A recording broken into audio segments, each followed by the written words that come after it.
Stock মার্কেটে টাকা লাগানোটা কি শুধুই একটা বড় জুয়া খেলা নাকি এর পেছনে নির্দিষ্ট নিয়মকানুন আছে? সত্যি বলতে যে কোনো খেলায় আত্মবিশ্বাসের সাথে নামতে হলে আগে তার নিয়মগুলো জানাটা খুব দরকার। চলুন আজ আমরা ভারতের স্টক মার্কেটের ভেতরের খবর জানি আর দেখি এই বিশাল খেলার আসল রেফারি কারা। আচ্ছা, প্রথমেই বলি স্টক মার্কেট জিনিসটা কি। সবচেয়ে সহজ করে বললে এটাকে একটা বড়সড় সুপারমার্কেটের সাথে তুলনা করা যেতে পারে। আমরা যেমন সুপারমার্কেটে যাই আমাদের দরকারি জিনিসপত্র কিনতে, ঠিক তেমনি স্টক মার্কেট হলো এমন একটা জায়গা যেখান থেকে বিনিয়োগকারীরা বিভিন্ন কোম্পানির শেয়ার কেনাবেচা করতে পারেন। কিন্তু এখানে একটা বড় পার্থক্য আছে। সুপারমার্কেট যেমন একটা সত্যিকারের দোকান, মানে ইট পাথরের বিল্ডিং, স্টক মার্কেট কিন্তু তেমন কিছু নয়। ভারতের যে দুটো প্রধান স্টক এক্সচেঞ্জ আছে, মানে ন্যাশনাল স্টক এক্সচেঞ্জ বা এনএসই আর বম্বে স্টক এক্সচেঞ্জ বা বিএসসি, এগুলো পুরোটাই ইলেকট্রনিক। এর মানে হলো শেয়ার কেনাবেচার জন্য আপনাকে কোথাও যেতে হবে না, আপনার কম্পিউটার বা ফোন থেকেই সব কাজ হয়ে যাবে। বেশ, তাহলে এই ইলেকট্রনিক সুপারমার্কেটে কেনাকাটা করেটা কারা? চলুন এবার মার্কেটের বিভিন্ন খেলোয়াড়দের সাথে একটু পরিচিত হয়ে নেওয়া যাক।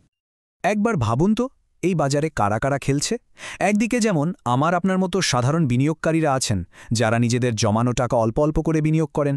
তেমনি অন্যদিকে আছে বড় বড় দেশীয় সংস্থা, মিউচুয়াল ফান্ড চালানো কোম্পানি, আর আছে বিশাল বিদেশি বিনিয়োগকারী সংস্থা, যারা হাজার হাজার কোটি টাকা নিয়ে বাজারে নামে। মানে এখানে ছোট মাছ থেকে শুরু করে বড় তিমি সবাই কিন্তু একই পুকুরে সাঁতার কাটছে।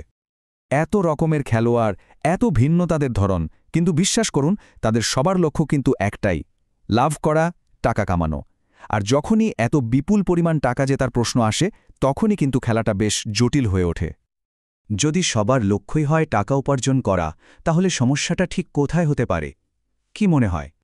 উত্তরটা আসলে দুটো খুব সাধারণ শব্দের মধ্যে লুকিয়ে আছে: লোভ আর ভয়। এই দুটো শক্তিশালী আবেগী বাজারকে চালায়। আর যখন কোটি কোটি টাকার প্রশ্ন আসে, তখন কিছু খেলোয়াড় নিয়ম ভাঙার জন্য প্রলুব্ধ হতেই পারে, তাই না? এই লোভ আর ভয়ের বিপজ্জনক খেলা থেকে বাজারকে বাঁচাতে এবং সবার জন্য একটা সমান সুযোগ তৈরি করতে একজন শক্তিশালী অভিভাবকের দরকার হয়। আর এখানেই মাঠে নামে বাজারের সরকারি রেফারি। ভারতের স্টক মার্কেটের নিয়ন্ত্রক সংস্থা বা রেফারির নাম হল securities and exchange board of India. আমরা সবাই যাকে চিনি সেবি নামে। এরাই হলো বাজারের আসল গার্ডিয়ান বা রক্ষাকর্তা। সেবিকে আপনি বাজারের পুলিশ বা একজন কড়া রেফারি হিসেবে ভাবতে পারেন। তাদের প্রধান কাজ হল এটা নিশ্চিত করা যে কেউ যেন চিটিং না করে।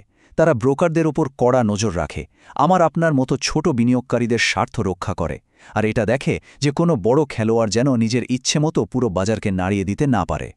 এখন সেবি একা তো আর এত বড় একটা বাজার সামলাতে পারে না। তাদের তত্ত্বাবধানে একটা গোটা সিস্টেম কাজ করে, যেখানে বিভিন্ন সংস্থা বাজারকে মসৃণভাবে চলতে সাহায্য করে। দেখুন, সেবি একা কাজ করে না, তাদের নিয়মের অধীনে একটা পুরো ইকোসিস্টেম চলে। যেমন ধরুন স্টক ব্রোকাররা, এরা হলো বাজারে আমাদের ঢোকার গেটওয়ে। এদের ছাড়া আমরা শেয়ার কিনতেই পারতাম না। তারপর আছে ডিপোজিটারি, যারা আমাদের কেনা শেয়ারগুলোকে একটা ডিজিটাল ভল্টে খুব সাবধানে রাখে, অনেকটা ব্যাংকের লকারের মতো। আবার অ্যাসেট ম্যানেজমেন্ট কোম্পানি বা এএমসিগুলো আমাদের মতো অনেকের থেকে টাকা নিয়ে মিউচুয়াল ফান্ড তৈরি করে। আর ক্রেডিট রেটিং এজেন্সিগুলো বিভিন্ন কোম্পানির আর্থিক অবস্থা পরীক্ষা করে তাদের রেটিং দেয়, যা আমাদের বিনিয়োগের সিদ্ধান্ত নিতে সাহায্য করে। আর এই সবাই সেবির কড়া নজরে কাকে। আচ্ছা, এত সব তথ্য তো জানা গেল, কিন্তু এখন প্রশ্ন হল এই সব একজন সাধারণ বিনিয়োগকারীর জন্য কেন এত গুরুত্বপূর্ণ? মানে এতে আমাদের কি লাভ? চলুন পুরো বিষয়টাকে এক জায়গায় নিয়ে আসি।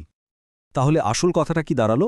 মূল কথাটা হলো, ভারতের স্টক মার্কেট কোনো লাগাম ছাড়া বা বিশৃঙ্খল জায়গা নয়। এটা একটা অত্যন্ত নিয়ন্ত্রিত খেলার মাঠ। আমাদের এবং আমাদের টাকার সুরক্ষার জন্য সেবি নামে একজন শক্তিশালী অভিভাবক সবসময় রয়েছে। আর ঠিক এই কারণেই আমরা আত্মবিশ্বাসের সাথে এখানে বিনিয়োগ করার কথা ভাবতে পারি। সবশেষে একটা প্রশ্ন রেখে যাই, সেবির মতো এত শক্তিশালী একজন অভিভাবক থাকা সত্ত্বেও বাজার কি 100% নিরাপদ? এখানে কি কোনো ঝুঁকি নেই? এই প্রশ্নটা আমাদের ভাবতে সাহায্য করে যে নিয়মকানুন যতই থাকুক, বিনিয়োগের ক্ষেত্রে নিজের জ্ঞান এবং সতর্কতাও কিন্তু সমানভাবে জরুরি।